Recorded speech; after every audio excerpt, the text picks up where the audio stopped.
Meus irmãos, queria convidar o Diego aqui na frente.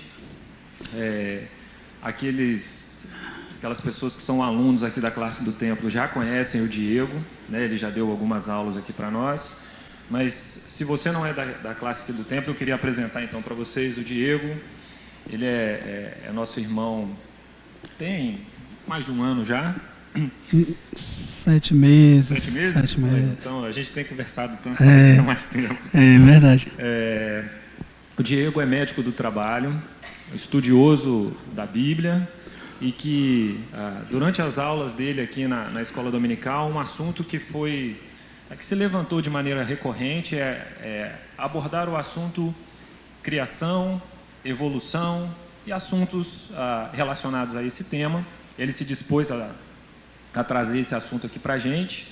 Então, nós vamos fazer o encerramento aqui do nosso seminário Fé e Ciência com esse nosso irmão, que está aqui do nosso lado. E, gente, qual foi o objetivo desse nosso seminário? Primeiro, mostrar que não existe antagonismo entre fé e ciência, que são dois assuntos que correm juntos para a honra e para a glória de Deus. Segundo, a gente tem nomes que são referências nesse assunto no Brasil e no mundo, né? Tem o professor Adalto, tem o professor Marcos Eberlin, tem o Rodrigo Silva, né? Falando das ciências humanas, exatas e biomédicas. Mas é importante a gente ver que tem irmãos nossos aqui pertinho. Tem o Diego aqui, que é da nossa igreja, tem o presbítero Felipe, que é da Primeira de Vitória, tem o Tito, que é da Igreja Presbiteriana da Praia do Canto, tem o Tiago, que está na missão lá na Praia da Costa. Então, são irmãos que estão próximos de nós e que têm trabalhado, que têm vivido não só a fé, mas a fé e a ciência juntos, e tudo isso para a honra e para a glória do nosso Deus. Tá bom? Vamos começar aqui. Pastor Cleofas, você pode fazer uma oração aqui, pedindo para Deus abençoar a vida do Diego, para que Deus coloque as palavras certas, para que Ele explique e a gente consiga entender, né, sobre criação, evolução, cristianismo e realidade. É um assunto de extrema importância e que a gente consiga ser abençoado pela palestra do Diego. Oremos, irmãos. Deus, a Tua graça e a Tua misericórdia é de uma importância enorme para a nossa vida. Somos totalmente dependentes do Senhor. Todas as vezes que tentamos fazer as coisas por nossa própria conta, no trabalho do Senhor, o fracasso vem rapidamente. Mas este momento é um momento que nós queremos ver o entendimento das pessoas.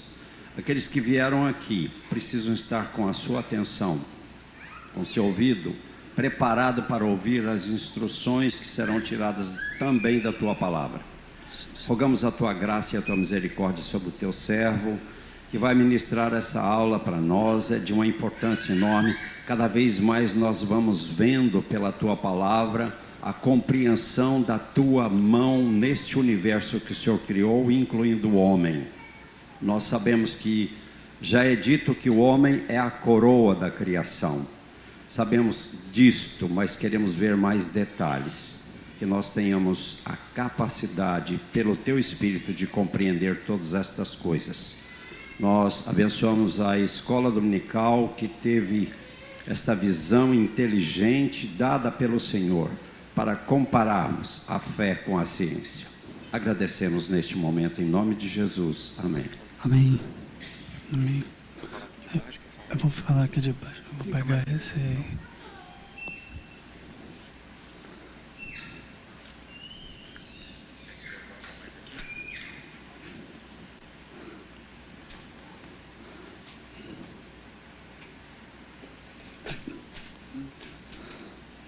Tá ótimo aí.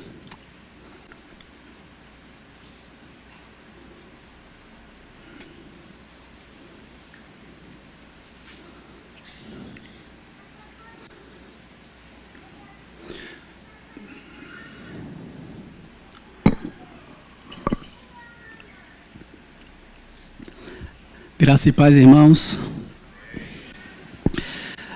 Antes de tudo, a palavra de Deus, livro do profeta Ezequiel, capítulo 37.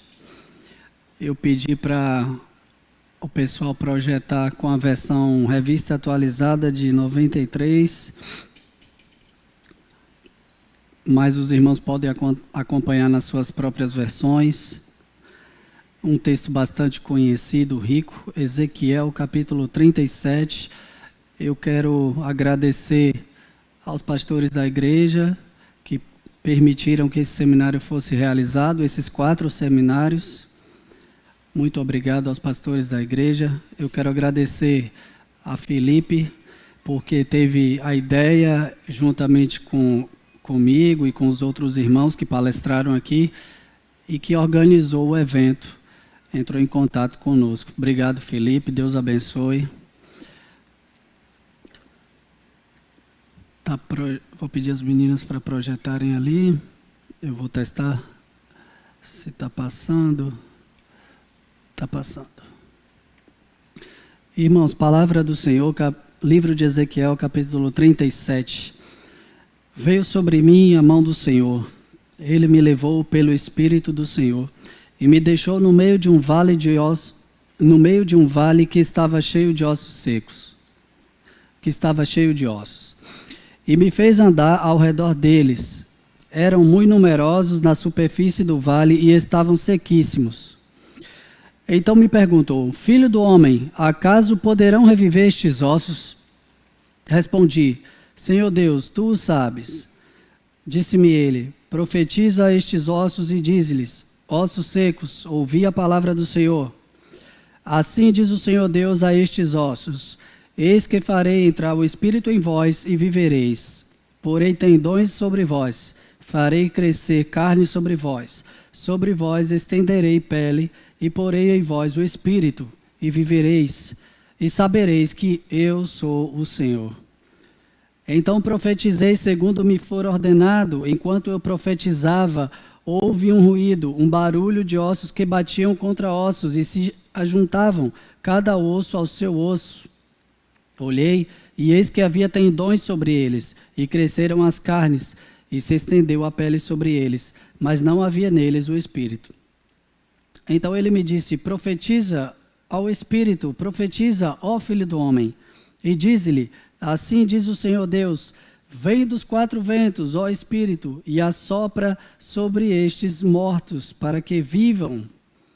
Profetizei como ele me ordenara, e o Espírito entrou neles, e viveram, e se puseram em pé um exército sobremodo numeroso. Irmãos, vocês já pararam para pensar porque um dos nomes de Deus na Bíblia é Yahvé Sabaoth, Senhor dos Exércitos? Já pararam para pensar sobre isso?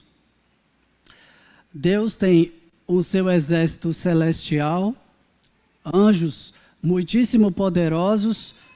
A Bíblia os compara com ventos e labaredas,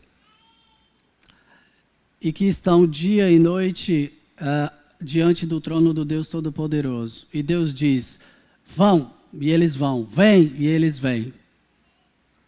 Mas Deus também tem o seu exército aqui na terra, eu e você.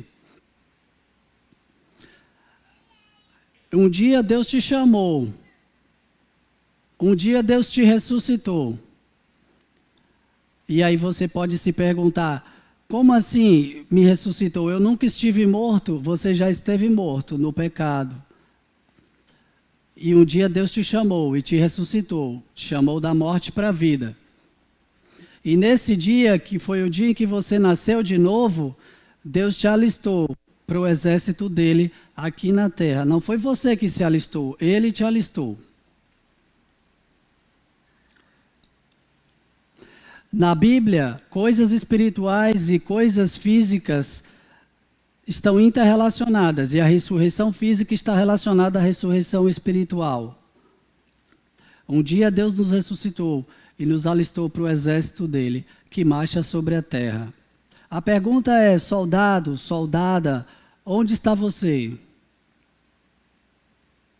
Por onde você tem andado? Está cansado? Está cansada? esmorecido, esmorecida, então você veio ao lugar certo hoje. Porque eu não vim falar apenas de ciência, eu vim trazer uma palavra de encorajamento para você. Soldado, soldada de Cristo.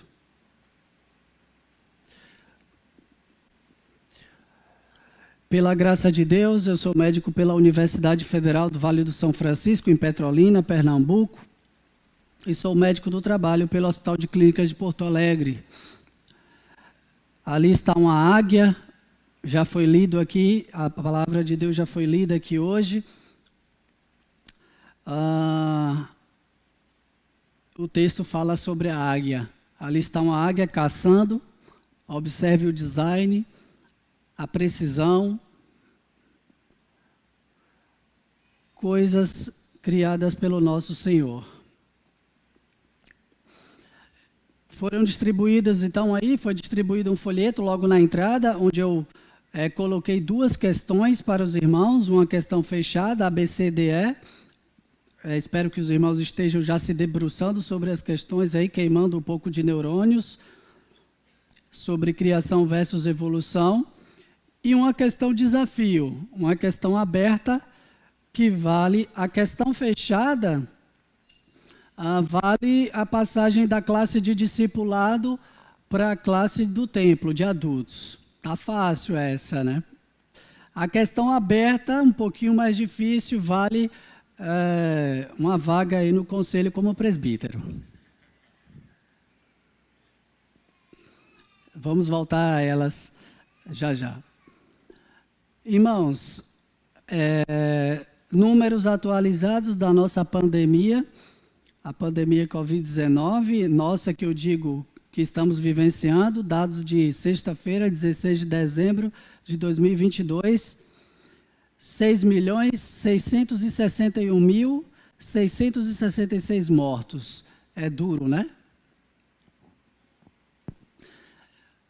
De antemão, eu quero dizer que expressar a minha consternação, o meu pesar e os meus sinceros sentimentos a todos aqueles que perderam parentes, familiares pelo coronavírus.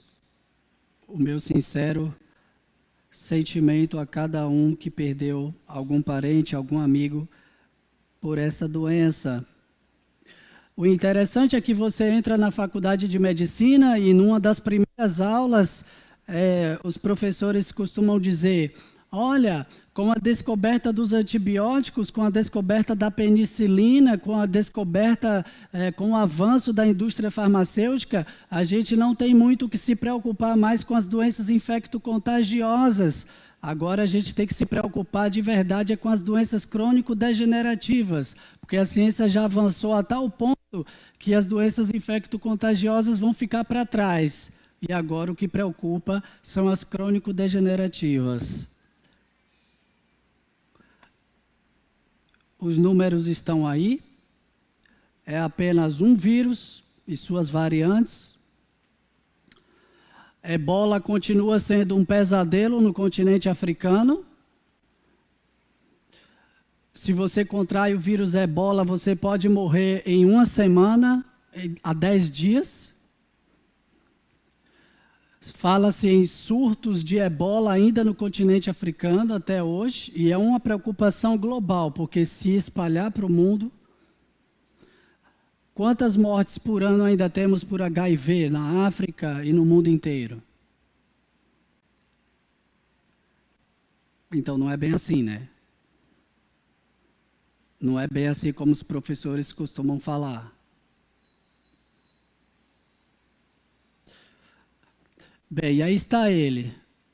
E aí você pode me perguntar, irmão Diego, o que a pandemia Covid-19 tem a ver com tudo isso que você vai falar hoje? Criação, evolução, cristianismo, realidade. Irmãos, tem tudo a ver. Com o que ele se parece? Com o que ele se parece, Felipe? Com o Sol. Quem fala? Ele parece com a coroa solar. Coroa, em latim, é corona. E daí vem o nome dele, coronavírus.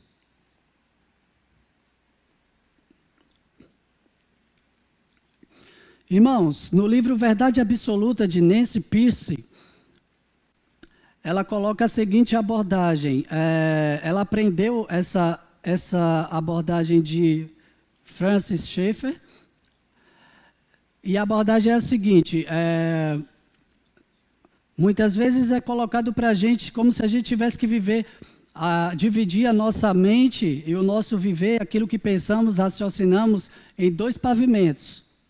Isso aqui não é a mesma coisa que o irmão Tiago falou lá. Ele falou de 2 pavimentos da ciência, né?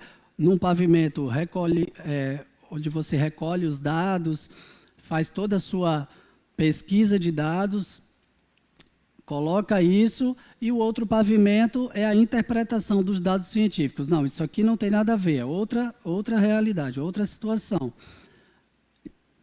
Muitas vezes somos colocados contra a parede e isso é proposto para nós. Temos que viver como se o nosso raciocínio, a nossa mente fosse dicotomizada. No pavimento de cima, não racional, não cognitivo, a esfera particular, preferências pessoais, valores, escolhas individuais. É a sua religião, o que você pensa, a sua fé, o que você acredita. Esfera pessoal, eu não compartilho com ninguém. No pavimento de baixo, é o pavimento racional, verificável, fatos ligados a todos, a esfera pública, o conhecimento científico. Opa, então aqui embaixo é o conhecimento científico, os fatos, a realidade. Aqui em cima, aquilo que eu acredito, os meus valores. E aí eu tenho que separar essas coisas. É o que eles propõem. Ora, Deus não nos chamou para isso, irmãos. Deus não nos chamou para vivermos uma vida dicotomizada.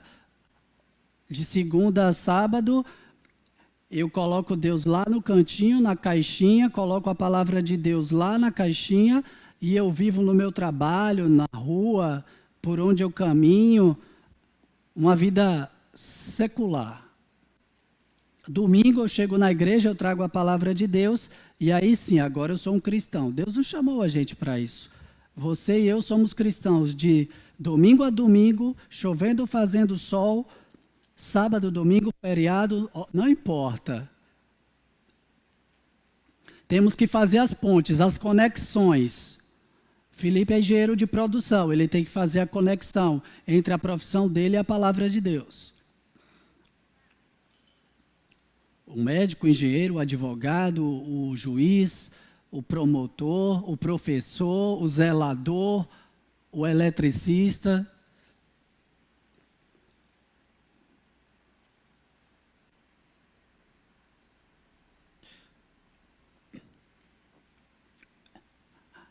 Então, eu vou começar falando dos conceitos, irmãos. Eu vou correr um pouco, porque acabou ficando extensa a aula, mas no final, se tiver dúvidas, eu prometo tirar as dúvidas, se assim eu souber também, né? Se tiver uma pergunta muito difícil, eu deixo para Felipe. O que é seleção natural, irmãos? Eu vou começar falando da evolução. O título é Criação, Evolução, Cristianismo e Realidade, mas eu vou começar pela evolução. Seleção natural é um mecanismo natural, composto de 3 elementos. Variabilidade em populações naturais. Uma parte dessa variabilidade é hereditária. Algumas variantes possuem qualidades, adaptações que permitem que elas se reproduzam com mais eficácia do que outras. Assim, as espécies mais bem adaptadas aumentaram em proporção, o que implica na famosa frase de Herbert Spencer, sobrevivência do mais apto. Irmão, seleção natural é um fenômeno observável, tá? É verdade, acontece. Até aqui nenhum problema. As populações vão se diferenciando. Nós somos prova viva disso. Olha só esse auditório aqui, essa igreja. Como somos diferentes. Todos nós somos humanos, mas olha a diferença, né? Entre nós. Isso tem a ver com variabilidade genética. A informação ela pode ser esticada, esticada, esticada, esticada, E a expressão dessa informação varia. Isso acontece conforme as espécies vão se reproduzindo. E algumas desenvolvem adaptações mais do que outras, ou melhores adaptações do que outras. Eu já morei no Rio Grande do Sul. Eu sofri bastante com o frio. Eu sou magrinho. Se eu tivesse mais tecido adiposo, eu não sofreria tanto. Isso é um exemplo de adaptação. Ok, talvez o tecido adiposo a mais não viesse via transmissão genética, talvez eu adquirisse esse tecido adiposo com muito churrasco, mas eu sobreviveria melhor no frio. Isso acontece, irmãos, tá? E aqui não tem nenhum problema com a nossa fé, com a fé cristã. Isso explica a beleza que nós vemos no mundo natural criado por Deus e a diversidade intra-espécie. Então, dentro da espécie acontecem variações. Isso é chamado de microevolução. Isso acontece e não temos nenhum problema com isso, tá, irmãos? Microevolução, adaptação, variação dentro de uma espécie, ok, tranquilo, sem problema nenhum. Mutação, o que é uma mutação? É qualquer diferença entre as sequências genômicas dos pais e dos descendentes. Mudança aleatória nas subunidades químicas que transmitem informações no DNA, principalmente, ou no RNA, em caso de vírus, né? É complicado, irmão. Vou tentar explicar de uma forma que facilite para os irmãos. Ali está a estrutura básica do DNA, a estrutura química do DNA. Lá em cima é a estrutura básica. Essa estrutura básica é composta por um fosfato, um nucleotídeo, essa estrutura básica é chamada de nucleotídeo. Esse nucleotídeo é composto por um fosfato, uma pentose, um açúcar, e uma base nitrogenada, que pode ser adenina, timina, guanina e citosina. Pois bem, existe o pareamento dessas bases. Adenina pareia com timina e guanina com citosina. Acontece que, no momento da replicação do DNA, pode acontecer uma falha. E essa falha nós chamamos de mutação. Basicamente é isso. Para os irmãos entenderem, não vou dificultar. Está aqui, pareado. Na hora da replicação, acontece uma falha e uma letrinha dessa é trocada ou substituída. E vocês vão ver na próxima figura aqui como é que é isso. Está lá. Ficou pequeno, mas eu vou tentar explicar. Pode acontecer uma deleção, uma letrinha daquela sai. Pode acontecer uma substituição, uma letrinha daquela é trocada por outra. Pode acontecer uma inserção, uma letra intrusa entra ali sem ser convidada. Isso pode acontecer tanto na fita de DNA quanto no cromossomo. Em cima é a fita de DNA, ali em cima. Embaixo, os que estão na vertical, são os cromossomos. E nos cromossomos também pode acontecer isso, né? Cromossomo é a estrutura onde o DNA se enrola, digamos assim, numa linguagem bem fácil. Também no cromossomo pode acontecer deleção, duplicação, inversão, inserção, translocação. Quando isso acontece, a informação é modificada, irmãos, porque cada letrinha daquela ali, adenina, timina, guanina e citosina, A, T, G, C, azul, amarelo, verde e vermelho, a cada 3 delas nós temos um aminoácido. E se você trocar uma delas, você troca a informação e troca o aminoácido. Se você troca o aminoácido, você mexeu na estrutura, na informação, e vai gerar uma outra proteína. Bem fácil para os irmãos entenderem. Então, temos seleção natural, ok, ocorre. Temos mutações que ocorrem. Pergunta, irmão, a mutação, ela é sempre ruim? No caso de nós humanos,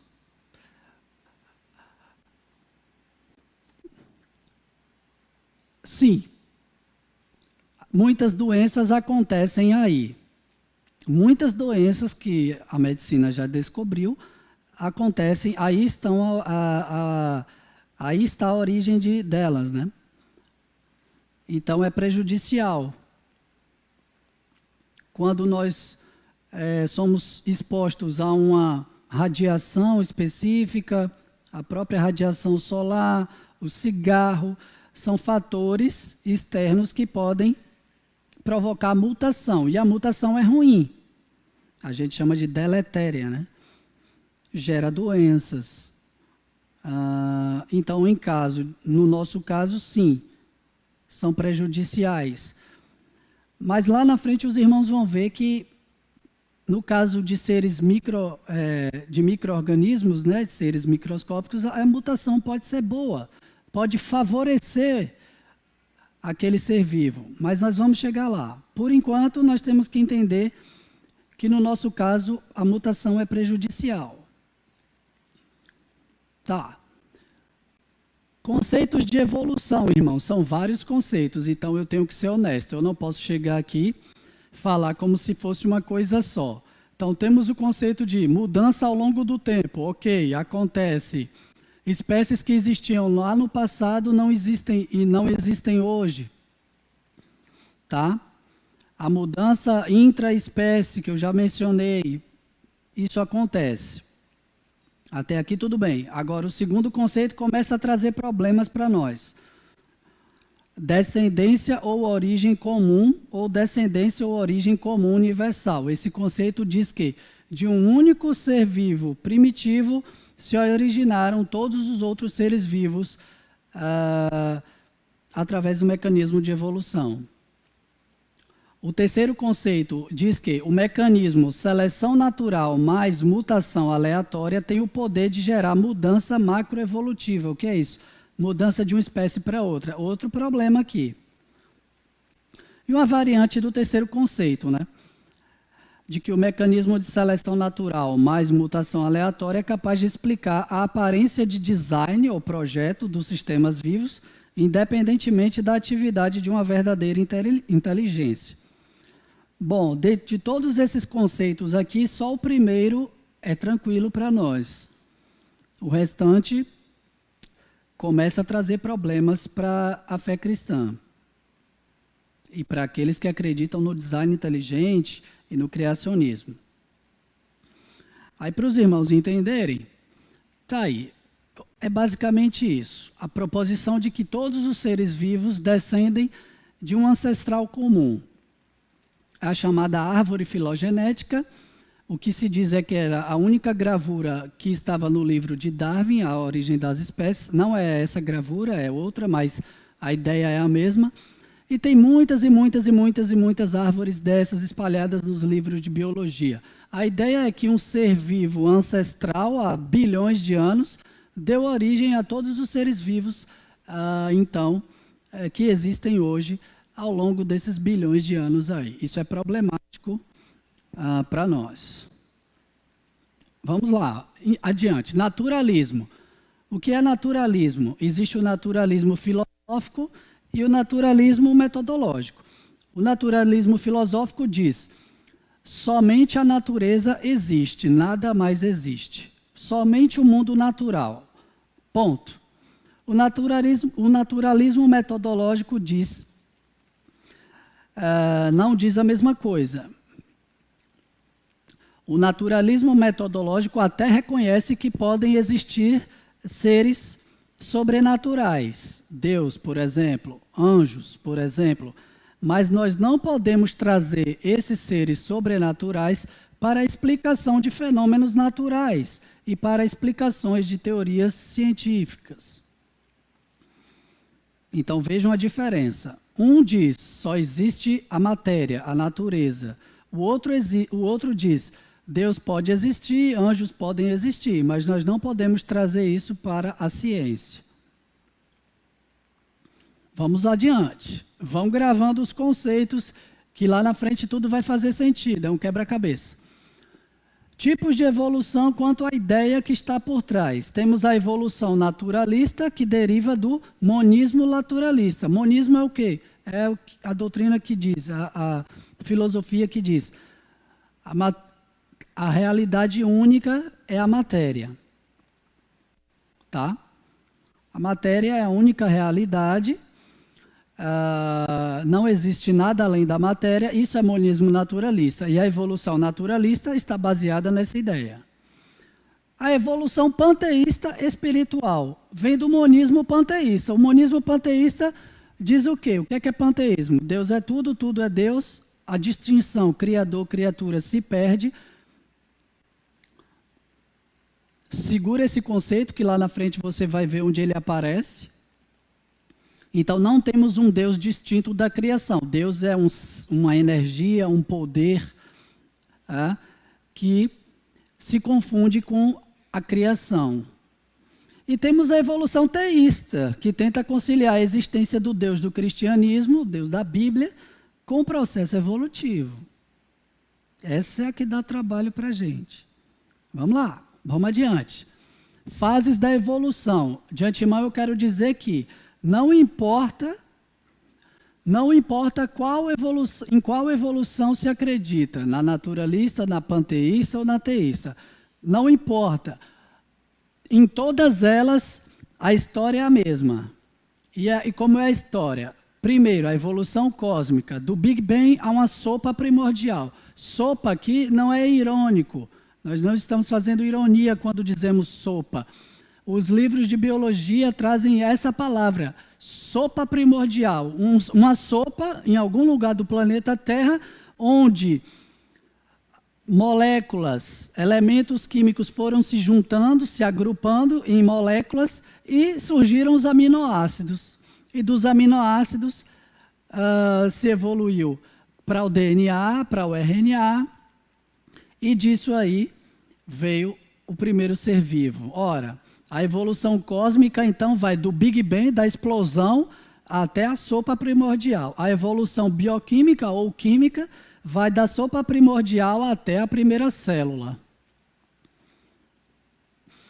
E a evolução biológica vai da primeira célula ao homem. Os irmãos lembram que é uma célula, que os outros palestrantes já mostraram, e Tiago já mostrou uma célula aqui para os irmãos.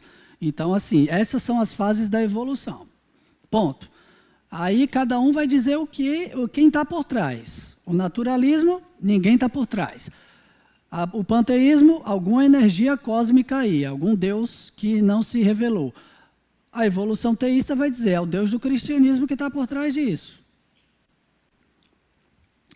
Então vamos lá, os irmãos decoraram os conceitos, que eu sei, decoraram tudo, já estão preparados para a prova.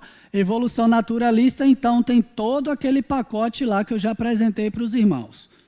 Naturalismo filosófico, metodológico, mudança ao longo do tempo, a descendência como universal, seleção natural e mutação. Tem o poder de gerar mudança macroevolutiva, a mudança de uma espécie para outra. E seleção natural e mutação aleatória dão essa aparência de design que os animais, as plantas e o homem possuem. Essa é a evolução naturalista. A evolução teísta, ou teísmo evolucionista, exclui só o naturalismo filosófico. Veja só, o naturalismo filosófico está lá em cima.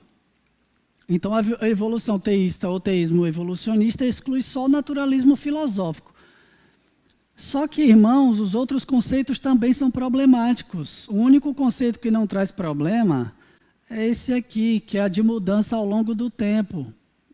Eu não estou conseguindo selecionar ali, mas só aquele segundo conceito ali é que não traz problema. O restante eu sublinhei para destacar e mostrar que todos eles trazem problema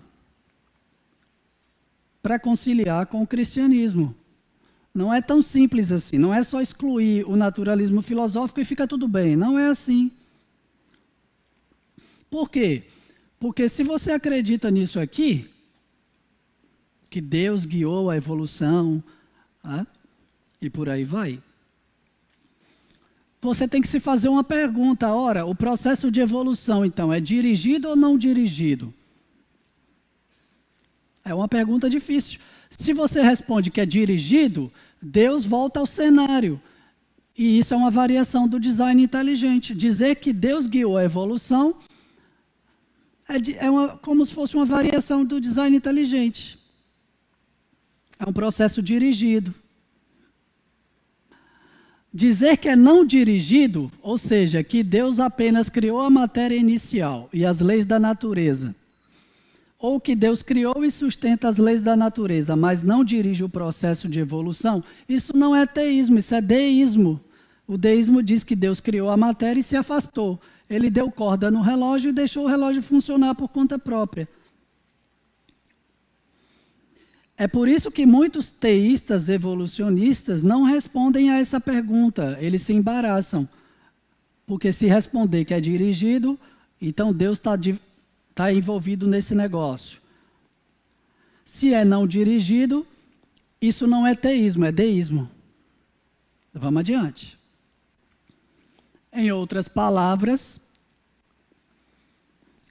passamos da famosa declaração de Richard Dawkins, que é um ateu, de que a biologia é o estudo de coisas complicadas que aparentam ter sido projetadas para um propósito,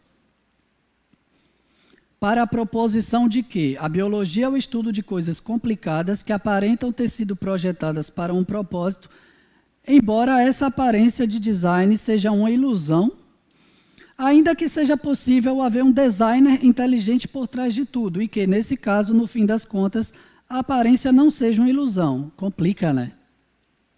E muito. Quem afirma isso é Stephen Meyer, um dos grandes defensores do design inteligente na atualidade. Ele é um geofísico e é PhD em filosofia da ciência. Admiro muito o trabalho dele. Podem ler sem medo, que é bom. O conteúdo é muito bom. Está aí ele, Stephen Meyer, um dos grandes pensadores do design inteligente da atualidade, irmãos. Admiro bastante. Vamos adiante, irmãos. Evolução não é só uma teoria científica.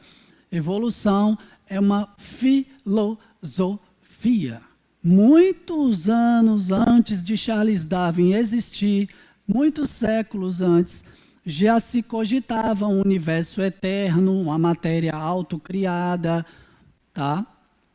O que Charles Darwin fez em 1859 foi propor um mecanismo científico, ou pelo menos a priori científico.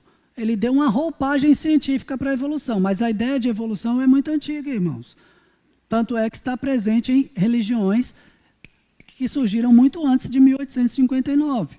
Está presente onde? No hinduísmo, no budismo, na nova era, no kardecismo, espiritismo. Felipe, aquele Buda ali está onde? Onde é que aquele Buda está? Ibiraçu. Então não é coisa lá do outro lado do mundo, está bem pertinho da gente aqui.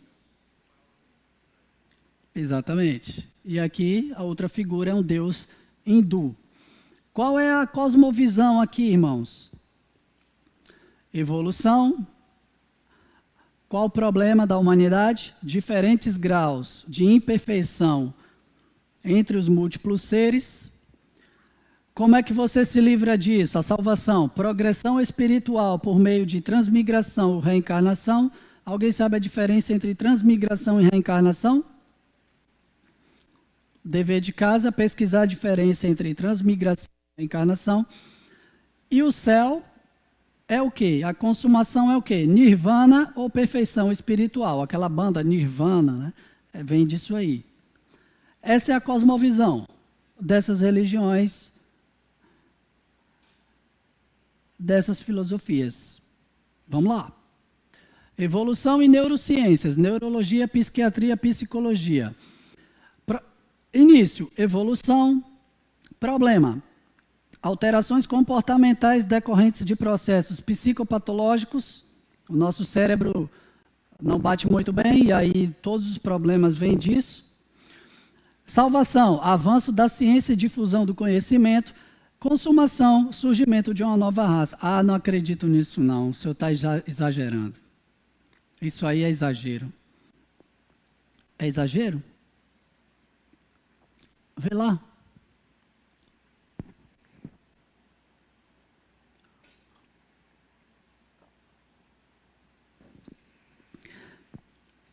O que se diz nos corredores dos institutos de neurociência, psiquiatria, psicologia, nos hospitais psiquiátricos, é que a ciência vai recuperar o homem. Olha lá, 2018, matéria da Veja, estimulação elétrica do cérebro pode ajudar a reduzir crimes violentos.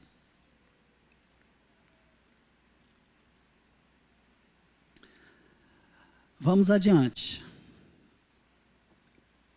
Evolução e sociologia.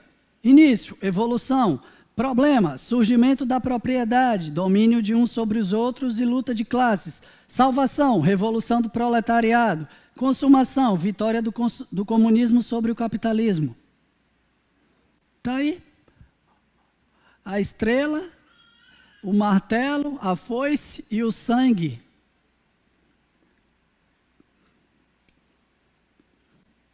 Qualquer semelhança com o emblema de alguns partidos políticos brasileiros não é mera coincidência. Mas e aí, irmão, diga, aí realmente não dá para conciliar de forma alguma.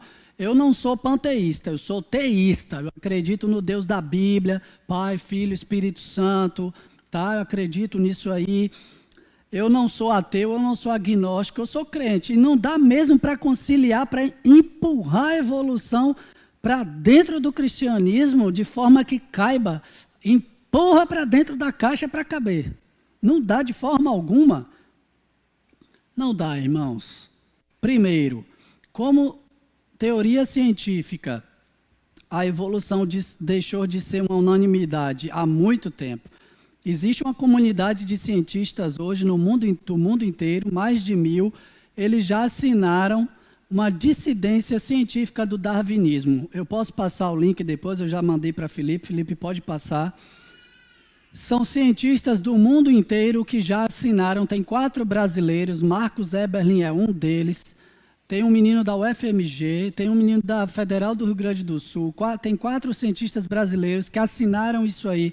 E o lema é o seguinte: nós não acreditamos que seleção natural e mutação aleatória são capazes de explicar a complexidade da vida. Qualquer afirmação a favor da teoria darwiniana deve ser encorajada. Eles disseram, nós não acreditamos mais nisso, temos que achar outra explicação. Darwinismo não explica mais as coisas. Bom, então não é uma teoria científica unânime, e na minha opinião, e na opinião de muitos cientistas, não é uma teoria científica boa. O critério para entrar na lista, você tem que ser PhD, né, doutor, philosophy doctor, né, PhD significa isso, você tem que ser doutor em uma das áreas matemática, biologia, física, química, áreas afins, né, ou um médico professor de medicina. Então, eu, por exemplo, não posso assinar, porque eu não sou nem PhD e nem dou aula numa universidade. No dia que eu começar a dar aula na universidade, eu posso assinar essa lista aí como médico, MD, né? Medical Doctor. Não é uma boa teoria científica, não é uma boa filosofia, não é. Muitos filósofos cristãos, ou até não cristãos, não acham a evolução uma teoria coerente, aceitável. E nós chegamos, então, à teologia. Ciência, conhecimento empírico, conhecimento científico, filosofia, teologia. Teologia está acima de todas, porque está baseada na palavra de Deus, ou é para estar, pelo menos. E a palavra está acima de tudo. Então, evolução teísta ataca 12 acontecimentos relatados em Gênesis. Isso aqui, quem propôs foi Wayne Grudem, um grande teólogo da atualidade americano. Gosto muito dele, admiro, respeito. Irmãos, a ideia é a mesma. O pacote da evolução, ele vem todo, ele não é separado, não. Aqui, essa parte eu pego para se adaptar ao cristianismo. Não, o pacote vem todo, é um combo. E ele tenta se enquadrar no cristianismo. O Wayne Grudem diz, não é possível. Por quê? Primeiro ponto, Adão e Eva não foram os primeiros seres humanos. É isso que a evolução teísta diz. De uma população de 9 a 10 mil hominídeos, Deus escolheu um casal para chamar de Adão e Eva e se relacionar pessoalmente com eles. E imprimiu a imagem dele nesse casal. É isso que é dito. Adão e Eva nasceram de pais humanos. 3. Deus não agiu de modo direto ou especial para criar Adão do pó da terra. 4. Deus não criou Eva diretamente de uma costela tirada do lado de Adão. 5. Adão e Eva nunca foram seres humanos sem pecado, eles já pecavam. 6. Adão e Eva não cometeram os primeiros pecados humanos. Os hominídeos antes deles já pecavam. 7. A morte humana não começou como resultado do pecado de Adão, já tinha morte. 8. Nem todos os seres humanos são descendentes de Adão e Eva. 9. Deus não agiu diretamente sobre o mundo natural a fim de criar as diferentes espécies. 10. Deus não descansou de seu trabalho de criação, nem suspendeu a atividade criadora específica. 11. Deus não criou o mundo natural inicialmente muito bom. 12. Eu sublinhei, que isso já vai dando ferramentas para o final da aula. Depois que Adão e Eva pecaram, Deus não colocou sobre o mundo uma maldição que mudou o funcionamento do mundo natural e o tornou mais hostil à humanidade. Só isso. 12 acontecimentos relatados em Gênesis, nos capítulos de 1 a 3, que a evolução teísta ataca. Vamos lá, vamos correr. 10:30. Criacionismo, criação progressiva da Terra ou criacionismo de Terra antiga. Bom, aquele irmão que acredita que Deus criou todas as coisas, mas que a Terra é muito antiga. O universo tem 13,8 bilhões de anos e a Terra 4,5, 4,6 bilhões de anos. 4 hipóteses principais. Primeiro, dia-era. Os dias da criação foram longos períodos de tempo. Cada dia de Gênesis é uma era geológica, conforme a ciência diz. Então, há quem acredite nisso aí. Dia intermitente. Grandes períodos de tempo foram inaugurados por dias de 24 horas, nos quais Deus deu a ordem. Então, tinha a era geológica, depois de sei quantos bilhões, Deus aparecia, dava uma nova ordem, novos seres iam ser criados, e aí se passavam mais bilhões de anos até que Deus reaparecesse para dar uma nova ordem. É o dia intermitente. Quadro de referência. Os dias da criação são fictícios. Houve apenas uma analogia à semana conhecida pelo homem. Então, aquela história ali só foi uma comparação. Deus deixou uma comparação com a nossa semana para que a gente entendesse, mas não aconteceu em 6 dias. E a teoria do hiato. Em Gênesis 1:1, Deus faz a primeira criação. Depois vem um caos. Aí alguns dizem que foi a queda de Satanás, né? O diabo caiu, aí destruiu tudo, matou os dinossauros, explodiu tudo, matou os dinossauros. Aí em Gênesis 1:2, Deus vai recriar, é uma nova criação. Essa é a mais hollywoodiana de todas, tá? Faz muita violência ao texto bíblico, mas muita violência. A exegese aí passou muito longe. Diego, posso acreditar que a Terra tem bilhões de anos e mesmo assim ser um criacionista? Posso, é isso aí, é o criacionismo da Terra antiga. Eu não acredito. Tudo bem, isso aqui é diferente de evolução teísta, irmãos, isso é criacionismo, mas é criacionismo de Terra antiga. Temos um problema sério aí, o problema da morte. Porque a morte já existiria antes do pecado de Adão, e aí se faz uma separação entre mortes de animais e plantas e morte do homem. Eu não sei se a Bíblia dá base para essa separação, acredito que não. Quem acredita no criacionismo progressivo, o criacionismo de Terra antiga, faz essa separação. Não, animais e plantas já morriam. A questão do pecado envolveu só a morte humana. Eu não vejo base bíblica para isso. E esse é o grande calcanhar de Aquiles, a grande pedra no sapato do criacionismo de terra antiga. Vamos lá. Criacionismo de terra jovem, recente. Diz o quê? Todos os organismos fundamentais foram criados pela ação direta de Deus durante a semana descrita em Gênesis 1 e 2. A queda afetou profundamente todos os aspectos da economia natural. O dilúvio foi um evento histórico de abrangência e efeitos globais. São as 3 premissas básicas da criação de terra jovem. É nesse ponto que eu acredito. Tem outros cientistas, enfim, Marcos Erbelin já se posicionou a favor da terra jovem, Adalto Lourenço também. E eu acredito que é mais ou menos por aí, essa é a teoria correta, mas vamos lá, vamos adiantar porque o tempo vai adiante. Voltando à questão, qual é a alternativa correta? A, B, C, D ou E? Alternativa correta, quem respondeu? É a B, irmãos. As plantas, os animais e o homem foram criados por Deus, mas apenas o homem foi criado à imagem e semelhança de Deus como um ser biológico, espiritual e moral, sendo responsável por todos os seus atos. Essa é a resposta correta. E só existe ela mesmo como correta. A pergunta desafio, para a gente entender a resposta dessa pergunta desafio, a gente tem que falar um pouco sobre os vírus. A bola grande é uma partícula de poeira. Depois vem uma célula sanguínea vermelha, a hemácia, uma partícula de poeira menor, vem uma bactéria. Só depois da bactéria vem o vírus ali, o coronavírus. Olha quão diminuto ele é, quão pequeno ele é. Aqui, um mecanismo básico de replicação viral. Os vírus são parasitas intracelulares obrigatórios. Fora de uma célula, um vírus não faz nada. Ele é chamado vírion. O vírus aqui em cima desse sofá é um vírion.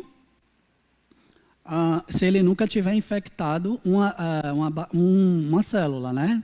Ele está ali, nunca infectou ninguém, nem um animal, nem um homem. Ele é um vírion.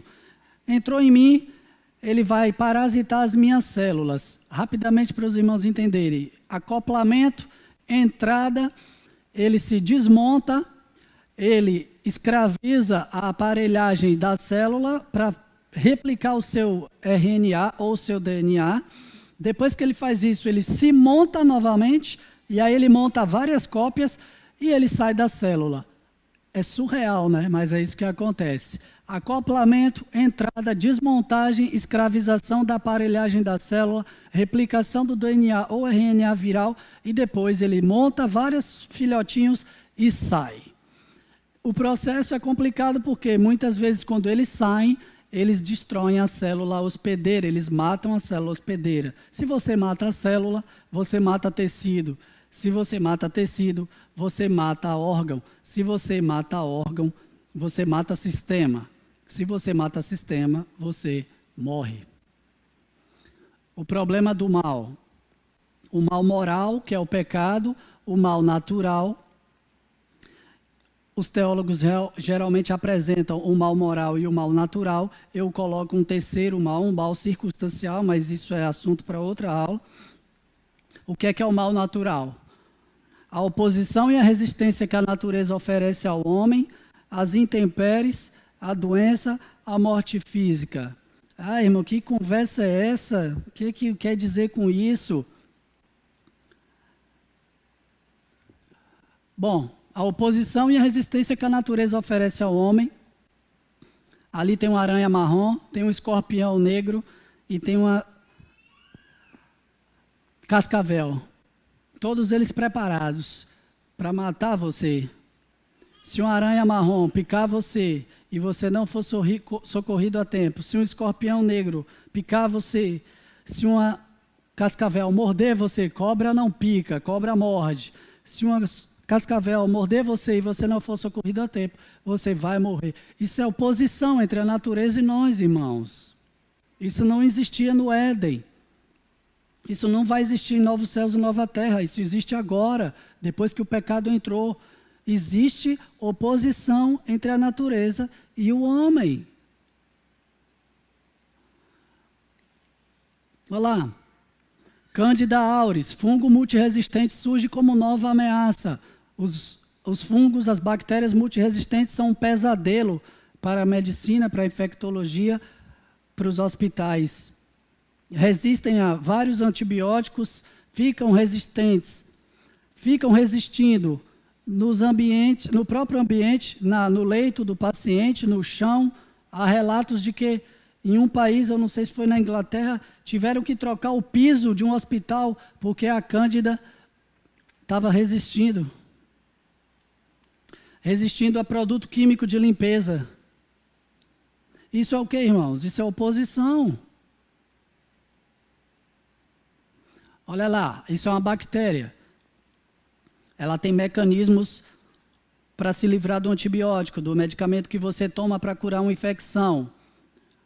Ou ela impede a entrada da molécula do antibiótico, ou ela impede que esse antibiótico, uma vez dentro, se ligue onde ele deve se ligar, ou ela expulsa o antibiótico, ela tem uma bomba que joga para fora, ou ela modifica a molécula de antibiótico, ou ela degrada a molécula do antibiótico.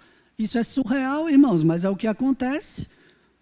E aí eu quero falar repetir aquilo que eu tinha dito no início, mutações que favorecem a bactéria nesse caso, olha aí. Mutações que favorecem a sobrevivência dela. Não transformam ela em uma nova espécie, mas favorecem a sobrevivência dela. Intempéries. Ciclones tropicais estão atuando como bombas de calor, ampliando desastres. Cientistas descobrem que os ciclones tropicais estão alimentando ondas de calor extremo após sua passagem, o que complica ainda mais a recuperação de desastres naturais. Doença, não preciso nem falar, e a morte física.